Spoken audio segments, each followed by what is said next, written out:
Hello guys, welcome to Vision India classes the way to success. मैं सुशांत राय, आपके chemistry का teacher. I hope so आप लोग अपने घर पर बिल्कुल सही होंगे, मस्त होंगे और क्या कर रहे होंगे, मन लगा के पढ़ रहे होंगे। तो याद रखिएगा कि अपन इतना विश्वास ज़रूर कर सकता है आप पे कि आप क्या कर रहे होंगे, नोट्स बना रहे होंगे, पढ़ रहे होंगे।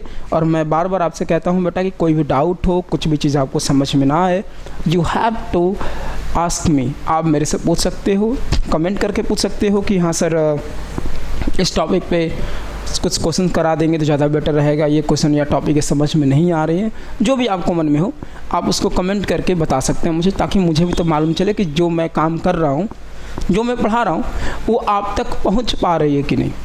ये एक बड़ा ही मेजर इशू है आपके यहाँ। तो मैं वही उम्मीद करूँगा कि बिल्कुल मैं जितना पढ़ा रहा हूँ आप तक पहुँच जाए, क्योंकि याद रखिएगा कि ये हमारा टारगेट जो है 12th में केमिस्ट्री में बेहतरीन परफॉर्म करना है आपको।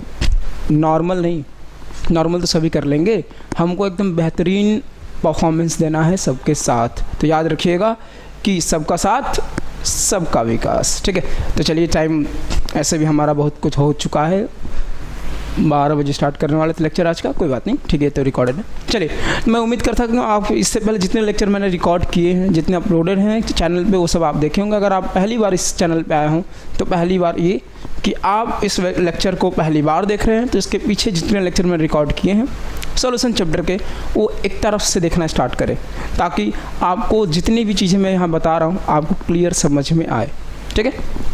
क्योंकि ऐसे चलते चलते आज से 8-9 महीना 10 महीने बाद मिलेंगे तो मालूम चलेगा कि हमने पूरी केमिस्ट्री के लेक्चर क्या कर दिया यहाँ पे इस चैनल पे अपलोड कर चुके हैं। और साथ में पढ़ते रहेंगे तो ज़्यादा बेटर रहेगा, लास्ट में पैनिक होने से हम बचेंगे, ठीक है।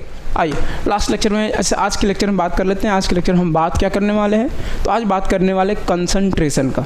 यानी कंसंट्रेशन में जैसे हमने लास्ट लेक्चर में बात किया था मास परसेंटेज का, उसमें मैंने एक एग्जाम्पल भी कराया था। तो अपन ने देखा होगा कि अपन ने मास परसेंटेज देखा था। तो इस लेक्चर में मैं बात करूँगा volume percentage, mass by volume percentage, molality, molarity, mole fraction. यानी आज पांचों को एक्सप्लेन करूंगा केवल। क्वेश्चन इसमें हम कब करेंगे, अगले वाले लेक्चर में, क्योंकि इस पांचों को आज जितने मैं कंसंट्रेशन टर्म्स है आज इसको अपन एक्सप्लेन करेंगे। और अगली क्लास में हर टर्म्स पे एक एक क्वेश्चन पहले करते हम चलेंगे। यानी आज हमारा थियोरेटिकल क्लास रहेगा और कल हमारा पूरे क्वेश्चंस क्लास रहेंगे इसी बेस पे सारे पे, ठीक है। चलो फिर स्टार्ट करते हैं। जैसे आपने देखा था कि मास परसेंटेज हमने पढ़ चुका था और उसका एक छोटा सा एग्जाम्पल भी देखा था। एग्जाम्पल मैंने कहा, मैंने क्वेश्चन की बात नहीं की, अपन ने केवल एग्जाम्पल देखा था, जिससे आप देख पा रहे हो। नीचे सेकंड जो पढ़ना है वॉल्यूम परसेंटेज और परसेंटेज बाई वॉल्यूम, यानी वी बाई वी का क्या खेल है यहाँ पे। तो इसको समझाने के लिए थोड़ा सा मैं अगर बात करूँ तो समझिएगा थोड़ा सा मैं इस पे where we are.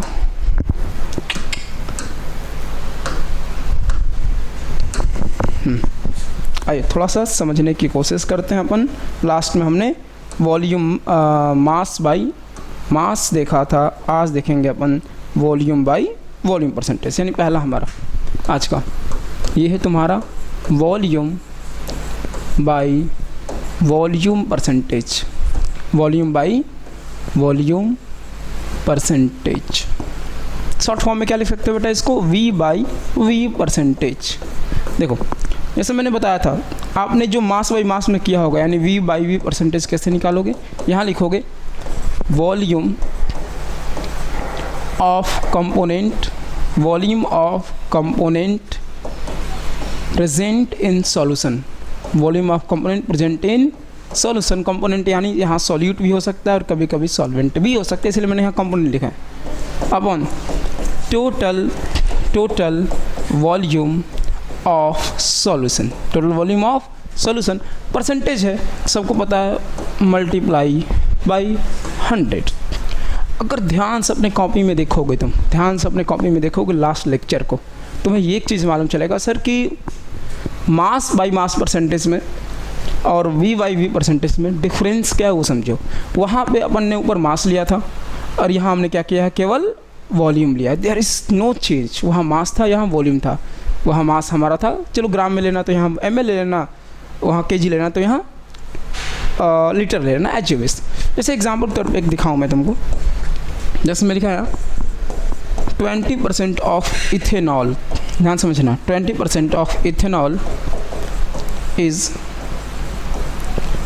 Present in A solution by volume, present in A solution by volume. इसका मतलब समझे ना, इसका मतलब ये चिक के क्या कर रहा है।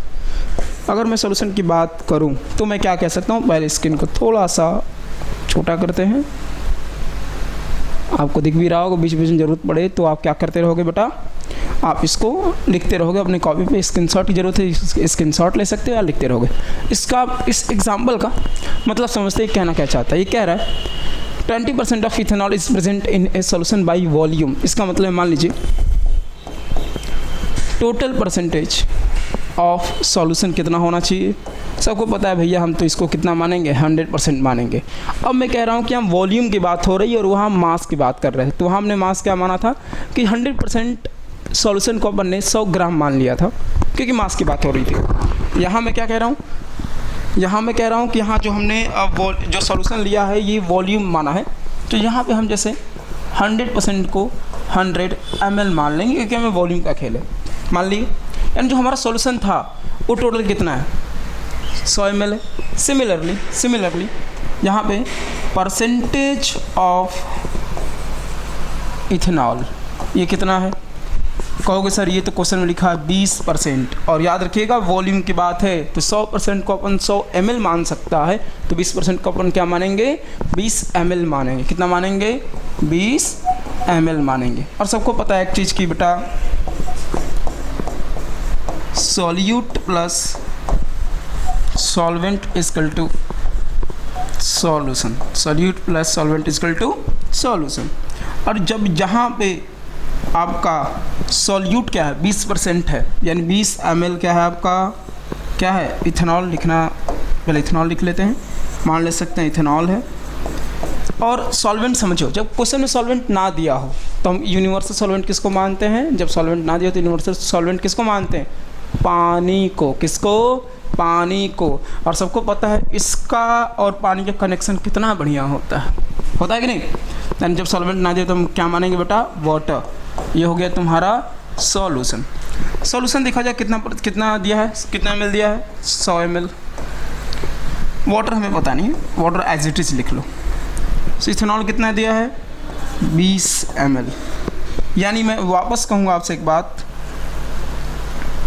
बात कहूँगा कि ये जो 20 ml प्लस वाटर, यानी वाटर कितना अमाउंट हो गया 100 ml माइनस 20 ml, कितना हो गया 80 ml है, 80 ml है। मतलब समझिए जो एग्जाम्पल, छोटा सा एग्जाम्पल था, इसका मतलब ये हुआ कि 20 ml एथेनॉल को, किसको 20 ml एथेनॉल को हम 80 ml वाटर में डिज़ोल्व कर रहे हैं। 20 ml एथेनॉल को अपन ने 80 ml वाटर में डिज़ोल्व कर रहे हैं, तो हमें 100 ml का सॉल्यूशन मिल रहा है। That's the mean. इसका मतलब ये है कि लिखा जो है 20% of ethanol is present in A solution by volume. इसका मतलब यही है कि 20 ml एथेनॉल को हमने 80 ml पानी में क्या किया है, डिज़ोल्व किया है। That's it, this is the volume by volume percentage. Unit की बात तो बिल्कुल मत करना, क्योंकि परसेंटेज की यूनिट नहीं होती है। अब बहादुर कुछ भी कर सकते हो तुम, तो यहाँ पे कुछ भी करने की ज़रूरत नहीं है। इसका छोटा सा एक भाई है, उसकी बात कर लेता हूँ मैं। If want to take the screenshot then take it. आइए, मास बाय वॉल्यूम परसेंटेज बहुत कम देखने को मिलता है। मास बाय वॉल्यूम परसेंटेज, यानी इसको हम लिख सकते हैं बेटा W/V परसेंटेज। सबको लग रहा होगा सर पहले W है, यानी ऊपर क्या हो जाएगा, mass of component present in solution upon, नीचे वॉल्यूम है यानी total volume of solution multiply by 100। ये क्या हो गया तुम्हारा W/V परसेंटेज हो गया कि नहीं। अब ये मैं यहाँ पे एग्जांपल ऐसा इसका लिख सकता हूँ कि 20 gram of glucose is present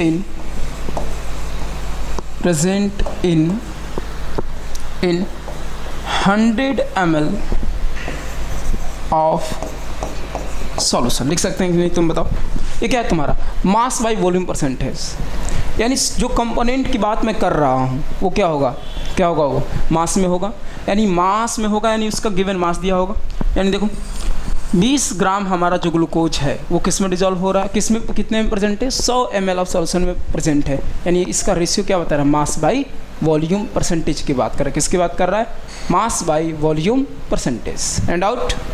ये था हमारा, हमने देखा कंसंट्रेशन में तीसरा टर्म देखा, किसका देखा, मास बाई मास देखा, वॉल्यूम बाई वॉल्यूम देखा और मास बाई वॉल्यूम देखा। ये चलो हमारे 3 से अब एक और होता है parts per million, parts per billion, ये सब भी बात करेंगे अगले लेक्चर में। ध्यान देना इस बात को, क्योंकि यहाँ पे हमने केवल 5 चूज किया आज, mass by mass, volume by volume, m by v, mass by volume, molality और मोलालिटी, बस आज इतना बात करना। Mole fraction, parts per billion, parts per million, ये सब हम बात करेंगे अगले लेक्चर में। टास्क बना कर रखते हैं, इतना इतना हमको ही कवर करना है, यानी इतना हमने देख लिया। अब ध्यान समझो एक बात कि जब इतना तुम देख लिए, जब तुम इतना नॉर्मल देख लिए, अब यहाँ पे एक छोटा सा और बात तुमको दिखेगा कि मास में वॉल्यूम हमने देख लिया, means mass of solute in KG, जो भी होगा ग्राम केजी अपने हिसाब से लेगा। स्ट्रेंथ निकालना बड़ी ज़रूरत होता है, क्योंकि जब आप 12th में आओगे, सॉरी आप 12th में हो, जब आप प्रैक्टिकल के समय जाएंगे आप, तो आपको वॉल्यूमेट्रिक एनालिसिस से प्रैक्टिकल में आपको वो कराया जाएगा, याद किए होगे तुमने, ऑक्जेलिक एसिड वर्सेस केमिनोफोर, टाइट्रेशन कराया जाएगा, फॉर्मेशन ऑफ मोहर सॉल्ट कराया जाएगा, फिर मोहर सॉल्ट से हम स्टैंडर्ड सॉल्यूशन बना के क्या करेंगे, उससे टाइट्रेट करेंगे। तो उसमें एक बड़ी अच्छी चीज़ होती है कि आपने देखा होगा, तो अगर अच्छे ढंग से प्रैक्टिकल आप किए होंगे, जो सारा वीडियोस मैं अपलोड करूंगा अपने चैनल पे, हर साल करता हूं, तो आपको परेशान होने की ज़रूरत नहीं है कि सर जब प्रैक्टिकल आएगा तो क्या क्या एग्जामिनर पूछते हैं, कैसे होगा। तो मैं खुद जाता हूँ एज ए एग्जामिनर, तो मैं देखा हूँ कैसे क्या करना होता है उसको। मैं आपको लास्ट में कुछ चीज़ें बता दूंगा, एक्सपेरिमेंट करके बता दूंगा, उसकी डेटा बता दूंगा, क्या क्या डेटा आता है उसकी, कैसे क्या क्या वेरी किया जा सकता है, मैं सारे वीडियो इस पर अपलोड करूंगा। ये सब लास्ट की बात है। पहले हम क्या करेंगे, अपने 70 मार्क्स प्रिपेयर करेंगे। हमारा 70 मार्क्स ज़रूरी है, 30 मार्क्स के लिए तो हम लड़ लेंगे बाद में भी। तो जैसे मैंने कहा अभी तुमसे कि वहाँ पे जब तुम टाइट्रेट करोगे तो वहाँ पे तुम्हें स्ट्रेंथ भी निकालना होता है, स्ट्रेंथ ऑफ द सॉल्यूशन। तो स्ट्रेंथ क्या होता है ये जानना बड़ा ज़रूरी है कि स्ट्रेंथ ऑफ द सॉल्यूशन कैसे निकालते हैं। तो यहाँ तुमको लिखा होगा, थोड़ा ध्यान से पढ़ना एक बार, कि how we calculate, how we find the strength of a solution. तो यहाँ देखो लिखा है कि strength it is the amount of solute in gram in 1 litre of solution. एकदम कूल होके ध्यान से, स्ट्रेंथ जब भी निकालेगा तो फॉर्मूला लिखना it is the amount of solute in gram in 1 litre of solution, its unit is gram per litre and its depend on the temperature. यानी अगर मैं तुमसे कहूँ तो स्ट्रेंथ कुछ नहीं है, डायरेक्ट कह सकते हो कि सर हमारा अमाउंट ऑफ सोल्यूट, क्या अमाउंट ऑफ सोल्यूट किस में होना चाहिए, ग्राम में होना चाहिए, अपॉन वॉल्यूम ऑफ, कह सकते हैं कि नहीं, volume of solution in litre, ख़त्म। यानी कुछ लोग तो ऐसा सोचते हैं कि सर, कभी कभी उनसे पूछो व्हाट इज स्ट्रेंथ, तो कहते हैं सर स्ट्रेंथ कुछ नहीं, मोलारिटी से ही रिलेट कर लीजिए। ये तो बेवकूफ़ों वाली बात हो गई ना, मोलारिटी और स्ट्रेंथ को सेम बना दे रहे हो तुम। कुछ लोग तो कहते हैं चलो नहीं, देखो ध्यान सोचो, मोलारिटी और स्ट्रेंथ में डिफरेंस है बाबू, बहुत बड़ा डिफरेंस है। देखो समझाता हूँ क्या, जब भी कोई स्ट्रेंथ पूछेगा तो कहें अमाउंट की बात कर रहा है, मोल की बात नहीं कर रहा है। यहाँ पहले की बात करूँ, देखो अमाउंट यानी जहाँ भी स्ट्रेंथ का फॉर्मूला पूछे तुमसे, याद रखिएगा ये होता है mass of solute in gram, mass of solute in gram, और नीचे दिया है volume of solution in litre. इसमें मैं बेहतरीन अगले क्लास में क्वेश्चन भी कराऊंगा कि कैसे हम स्ट्रेंथ, किसी मैं डायरेक्ट क्वेश्चन दे दूंगा और कहूँगा चलो इसका बताते हैं हम लोग कि स्ट्रेंथ ऑफ सॉल्यूशन क्या होगा, सॉल्यूशन का स्ट्रेंथ क्या होगा। तो आसान कुछ नहीं करना है, सॉल्यूट दिया होगा, क्वेश्चन सॉल्यूट दिया होगा, उसका मास भी दिया होगा ग्राम में, तो लिखना mass of solute in gram upon volume of solution in litre is called the strength.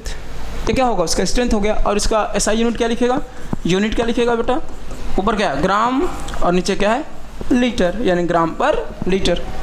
कभी कभी पूछता है कि स्ट्रेंथ को क्या हम चेंज कर सकते हैं, तो कहोगे yes sir, it's depend on temperature. वो टेम्परेचर पे क्या होता है, डिपेंड करता है स्ट्रेंथ। याद रखिएगा, स्ट्रेंथ किस पर डिपेंड करता है, टेम्परेचर पर डिपेंड करता है। यानी नॉर्मल पूछो आपसे तो हमने क्या सीखा आज, स्ट्रेंथ क्या होता है। किसी भी सोल्यूशन का स्ट्रेंथ आपको कैसे निकालने होंगे, तो मोलार ज़्यादा परेशान मत होइएगा, नॉर्मल लिखिएगा मास of solute in gram upon volume of solution in litre. This is the strength of the solution. चलिए, आई होप सो इतना आपको समझ में आया होगा। आगे बढ़ते हैं। देखिए, जिसकी मैं बात कर रहा था वो यहाँ आ गया। ये क्या कह रहा है वो थोड़ा समझिएगा, फिर हमको बताइएगा। अभी तक आपने पढ़ लिया होगा क्या लिखवाया हुआ यहाँ पे कि मोलारिटी, ध्यान रखिएगा, मोलारिटी RITY एक है और एक LITY होता है। अगर मोलारिटी की बात करूं RITY, जिसको हम कैपिटल M से लिखते हैं, इसको हम किससे लिखते हैं, कैपिटल M से। लिख मत देना, मैं इसे लिख रहा हूँ आपको दिखे वहाँ पे कैपिटल M, और ये हमारा स्मॉल m होता है। ध्यान रखिएगा, स्मॉल m से लिखा जाता है। यानी मोलारिटी और मोलालिटी में ज़्यादा डिफरेंस नहीं है, ध्यान समझिएगा। मोलारिटी को हम कैपिटल M से लिखते हैं और हम मोलालिटी को स्मॉल n से लिखते हैं। ध्यान से लिखिएगा, लिखा है molarity, it is the number of mole of solute. ध्यान समझिएगा, it is the number of mole of solute present in 1 litre of solution. 1 litre solution में हमारा सोल्यूट का कितना मोल प्रेजेंट है, 1 लीटर सोल्यूशन में हमारा सोल्यूट का कितना मोल प्रेजेंट है, this is called molarity. This is called molarity and its unit is mole पर लीटर। देख लेंगे, it is temperature dependent. For example, अब रुक जाओ 1 मिनट, इसको मैं तुमको छोटा सा एक अपना व्यवस्था लेके इस पे आप लोग समझते हैं। देखो, अभी मैंने कहा तुमसे कि मोलारिटी, तो मैंने कहा कि इसको हम कैपिटल M से डिनोट करेंगे और इसका फॉर्मूला क्या हो गया, मोल of solute, mole of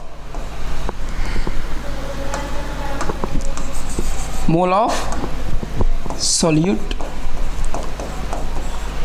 present in solution upon volume of solution in litre. This is molarity. मैंने दूसरा भाई बताया इसका मोलालिटी।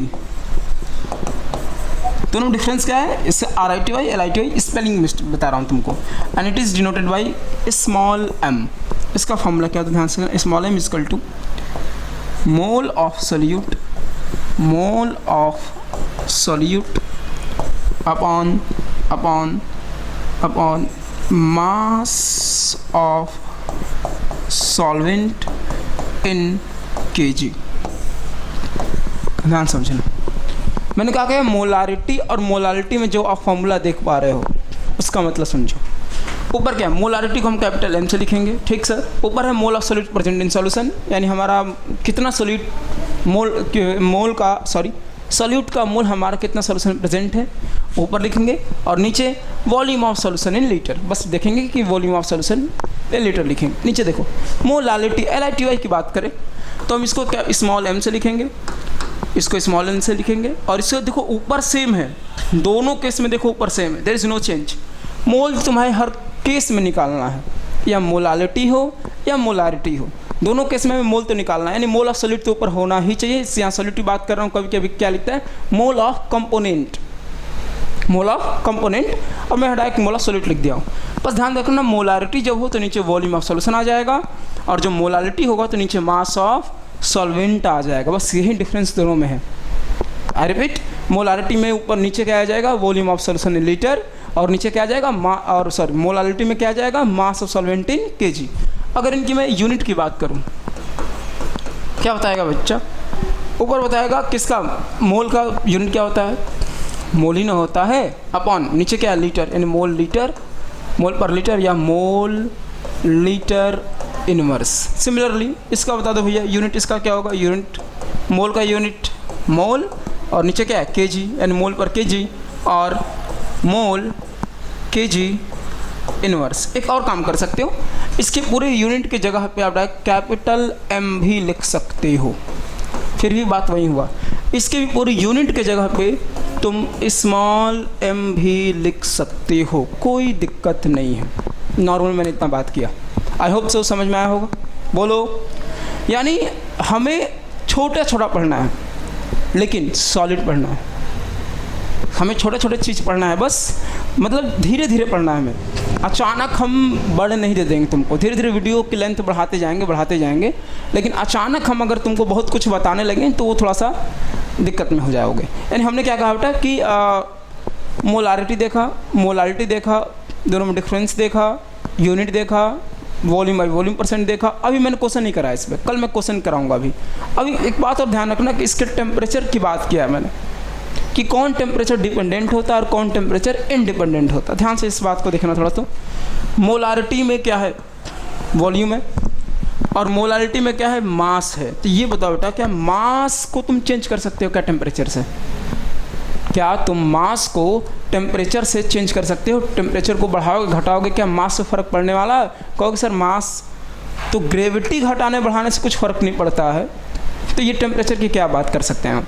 यानी अगर कह सकता हूँ कि यानी मोलारिटी को डिपेंड, यानी इसको वैरी कराना है तो आसान तरीका है। यानी ये किस पे डिपेंड करता है? It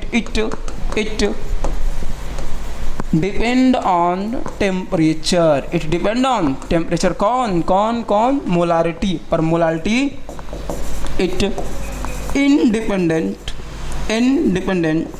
on temperature. ये टेम्परेचर पे डिपेंड नहीं करता। कौन नहीं करता? मोलालिटी। कौन नहीं करता? मोलालिटी। और कौन करता है बच्चा, बताओ कौन करता है? तो मोलालिटी हमारा जो है वो टेम्परेचर पर डिपेंड नहीं करता, और मोलारिटी हमारा टेम्परेचर पर डिपेंड करता है। बात समझ में आया? बोलो। अभी इस पर मैं ख़त्म नहीं किया हूँ, ठीक है? अभी और बात करूँगा, टाइम भी हो चुका आज की क्लास लेक्चर का, फिर बात करेंगे। धीरे धीरे पढ़ना में बात वापस कहा कि, और ध्यान रखिएगा कि पढ़ते रहिए, लिखते रहिए, ठीक है? क्योंकि ये बड़ा ज़रूरी है। पढ़ेंगे लिखेंगे तो क्या होगा कि एक कंटिन्यूटी जो होता है ना कि कहते ना इंसान के अंदर कुछ चीज़ें होती हैं, इच्छाएं बहुत होती है कि मैं ये करता, मैं वो करता, ये करता। तो आज के समय पे मैं बच्चों को देखता हूँ तो बड़ा सा वो होता है कि यार ठीक है, होना चाहिए, मस्ती होनी चाहिए। हम भी मस्ती किए थे, हम अभी भी करते हैं, होना चाहिए, लेकिन इसके साथ पढ़ाई भी ज़रूरत है। तो एक बड़ी अच्छी लाइन है कि अपनी इच्छाओं ध्यान रखना कि अपनी इच्छाओं को सीमाओं में बांधे रखो। अपनी इच्छाओं को सीमाओं में, सीमा समझते हो ना, बाउंड्री। अपनी इच्छाओं को सीमाओं में बांधे रखो, वरना कब ये इच्छाएं गलतियों में बदल जाएंगे समझ में नहीं आएगा। बड़ी अच्छी लाइन है कि कब ये इच्छाएं, कह सकते हैं कब ये शौक़ इच्छाएं गुनाहों में परिवर्तन हो जाएंगे तुम्हें समझ में नहीं आएंगे। यानी इच्छाएं रखना ज़रूरी है, पर एक बाउंड्री भी होनी चाहिए कि इसके आगे नहीं, ये हमारी बाउंड्री है। यानी कहते हैं ना, इच्छाओं को, शौक़ों को इतना बढ़ा चढ़ा के मत रखो कि वो कब गुनाहों में बदल जाए आपको इसकी अंदाज़ा भी ना लग पाए। इसलिए पढ़ना बहुत ज़रूरी है। जिस उम्र में हो बेटा तुम लोग, इसमें पढ़ाई से ही सब कुछ चीज़ें कन्वर्ट कर सकते हो। जितनी इच्छाएं हैं सब पूरी हो जाएगी, जितने सपने हैं तुम्हारे सब पूरे हो जाएंगे।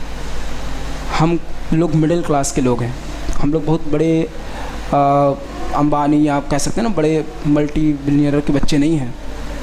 हमें जो भी चेंज करना अपने आप को किस पे करना है, अपने पढ़ाई से करना है। इच्छाएं रखिए, एंजॉय करिए लाइफ को, पर एक बाउंड्री के अंदर कि इसके बाद हम आगे नहीं जा सकते, क्योंकि हमें हमारा समाज, हमें हमारा दायित्व, इसको ये मोटिव कह सकते हैं ना कि ये हमको नहीं कहता कि अब इसके मैं आगे जा सकूं। इच्छाओं को बांध के रखोगे ना, सफलता मिलेगी। ठीक है, तो आज के लिए मैं उम्मीद करूंगा कि इतना ही रखता हूं। फिर जितना मैंने बताया आज टॉपिक, ये सब आप देखेंगे। कल आते आते मैं इस पर कम से कम 4 या 5 क्वेश्चन लेके आऊँगा हर टॉपिक पे कि हमने आइडिया लग जाए इसके क्वेश्चन पूछते कैसे हैं। फिर हम आगे बढ़ेंगे धीरे धीरे आगे की तरफ। उम्मीद करता हूँ कि आज का लेक्चर आपके लिए अच्छा रहा हो, और वीडियो को प्लीज़ आप क्या करेंगे, शेयर करते रहिए, क्योंकि उन बच्चों तक के पास भिजवाइए जो कोचिंग अफोर्ड नहीं कर पा रहे हैं, पढ़ना चाहते हो और पढ़ नहीं पा रहे हो। अब देखो, मैं कहता हूँ कि बच्चा कहीं भी पढ़ते हो, पढ़ते रहो। इस लेक्चर को 20-25 मिनट का लेक्चर होता है, इसको मान लो रोज़ एक कोई वेब सीरीज़ या छोटी सी कोई शॉर्ट वीडियो ही देख ले रहे हो, तुम्हारा लाइफ को उतना तो इनिशिएट कर ही सकता है वो। ठीक है, चल ज़्यादा समय नहीं लेता हूँ आपको, फिर अगले मेरी मुलाकात होगी आपसे कल। तो उम्मीद करता हूँ कि आपको सारा लेक्चर आज का समझ में आया हो। चलिए फिर डेट्स ऑल फॉर टुडे, आज के लिए बस इतना रखते हैं, फिर मुलाकात होगी आपसे हमारे अगली क्लास में। तब तक के लिए थैंक यू सो मच। जय हिंद।